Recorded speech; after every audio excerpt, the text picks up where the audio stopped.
le prince Andrew bientôt face à la justice. Impliqué dans l'affaire Epstein, le fils d'Elizabeth II a officiellement reçu une convocation de la part de la justice américaine afin d'être interrogé à propos des liens privilégiés qu'il entretenait avec le milliardaire Jeffrey Epstein, accusé d'agression sexuelle et d'esclavage par de nombreuses femmes. Il semblerait donc que le duc d'York, qui n'était au départ pas vraiment coopératif avec le FBI dans cette affaire, n'ait désormais plus le choix de répondre aux questions des enquêteurs.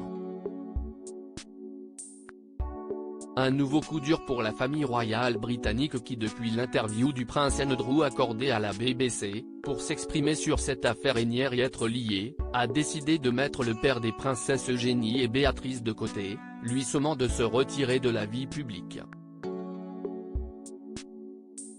Et il ne devrait pas retrouver ses obligations royales de sitôt, puisqu'une source avait affirmé au Sunday Times que les Windsor n'avaient pas l'intention de revenir sur leur décision, tant le fils d'Elizabeth II est désormais considéré comme toxique pour la réputation de la famille.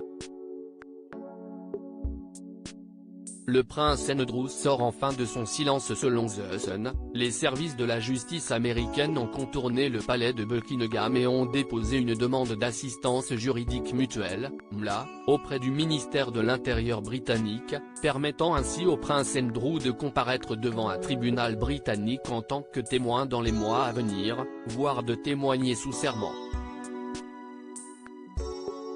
Le duc d'York semble également décidé à se défendre, rapporte le Daily Mail, en démentant dans un premier temps avoir refusé de coopérer. Pourtant, s'il explique par le biais de ses avocats n'avoir jamais renoncé à témoigner dans cette affaire, il a plus d'une fois refusé de répondre aux sollicitations des victimes présumées de Jeffrey Epstein, préférant ainsi le silence. Probablement pour éviter une nouvelle polémique.